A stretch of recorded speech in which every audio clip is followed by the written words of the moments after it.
আপনি একটা বার রামিসার বাবার কথা চিন্তা করুন না।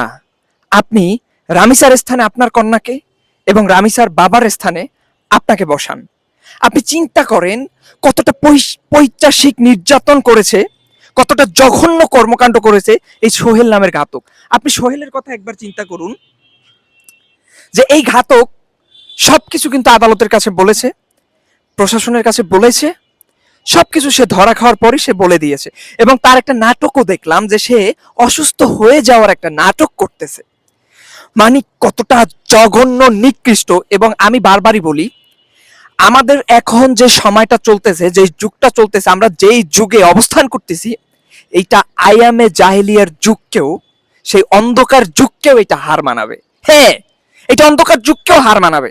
এখন কোনো আইন নাই, এখন কোনো বিচার নাই, এখন কোনো আচার নাই, এখন কিচ্ছু নেই। আচ্ছা শুনেন, যেইখানে ঘাতক সোহেল স্বীকার করলো যে সে 7 বছরের একটা শিশুর সাথে এই পৈশাচিক আচরণটা করেছে, পৈশাচিক নির্যাতনটা সে করেছে, সেই জঘন্য কর্মকাণ্ডটা করেছে, যেখানে স্বীকার করলো।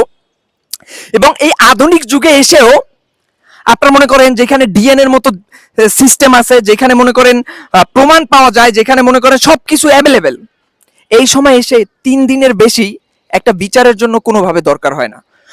প্রমাণ পেয়েছে, স্বীকারোক্তি স্বীকার করেছে, মানলাম চাপে পড়ে করেছে, কিন্তু যখন প্রমাণ বের হয়ে যায়, যখন ডিএনএ বের হয়ে যায়, যখন সে এই অপকর্ম করেছে, এটার যখন রিপোর্ট 100 মিলে যায়, 99.99% যখন মিলে যায়, তখন তো আর কোনো কিছুর অপেক্ষা করা উচিত না। উচিত না। আসলে ব্যাপারটা হচ্ছে গিয়ে কি, যেই গণতন্ত্রের কথা বলে আমরা বুলি ছুরি, এই গণতন্ত্র জীবনও ন্যায় বিচার প্রতিষ্ঠিত করতে পারবে না।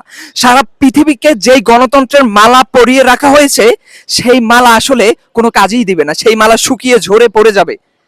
শুধু গণতন্ত্র দিয়ে যারা মনে করেন একেবারে জমিদার আছে, তারা জমিদার হবে, তারাই মনে করেন এই গণতন্ত্রের মূল যে মনে করেন রসটা আছে, সেটা মনে করেন তারাই শোষণ করতে পারবে। আর যারা গরিব আছে, যারা মধ্যবিত্ত আছে, তাদের জন্য গণতন্ত্র না, তাদের জন্য আইন না, তাদের জন্য নীতি না, তাদের জন্য নৈতিকতা নাই, তাদের জন্য কোনো ন্যায় বিচার নাই, তাদের জন্য কিচ্ছু নাই। তারা শুধু মনে করেন আপনার এরকম লাঞ্ছিত হয়ে যাবে সমাজের মাঝখানে, এরকম মনে করেন ধর্ষিত হবে, ঠিক আছে, এরকম জঘন্য অপকর্ম আমাদের মতো মধ্যবিত্তদের সাথে করা হবে।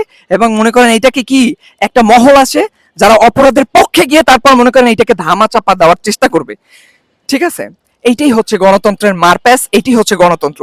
আমি মনে করি না, আসলে আপনি দেখেন, যেখানে এই সোহেল নামের ঘাতক স্বীকারোক্তি দিয়েছে, এবং এটার সাথে সোহেলের স্ত্রীও জড়িত আছে, ঠিক আছে, এবং এটা প্রমাণ, সবকিছুই মনে করেন 100 মিলে যাচ্ছে, যে এই অপরাধ সে করেছে, এই অপরাধের সাথে সে যুক্ত, এই জঘন্য অপরাধের সাথে।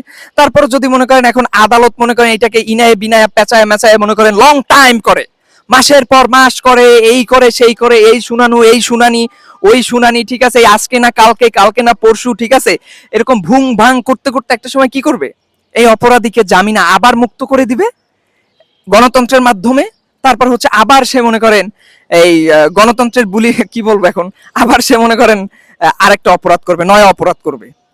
যাই হোক, যেটাই বলি, আমরা ন্যায় বিচার চাই, আমরা ইনসাফ চাই, আমরা শান্তি চাই।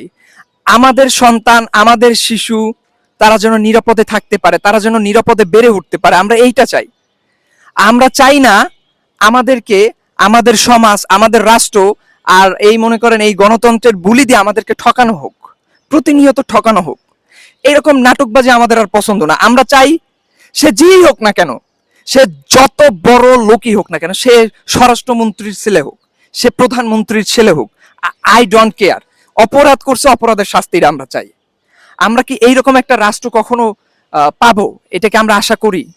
হ্যাঁ, একের পর এক অপরাধ চলছে আমাদের সমাজে, আমাদের রাষ্ট্রে একের পর এক অন্যায় চলছে, একের পর এক অবিচার চলছে শিশুদের সাথে। এখন অত্যাধিক পরিমাণ শিশুদের সাথে, 7 বছর, 12 বছর, 11 বছরের শিশু, 6 মাসের প্রেগনেন্ট, নানা কিছু, নানার দ্বারা ধর্ষিত হচ্ছে, ভাইয়ের দ্বারা হচ্ছে। অপরাধের শেষ নাই, কিন্তু বিচার হচ্ছে না ভাই। আমরা এই বিচারটা চাই, আমরা ন্যায় বিচারটা চাই।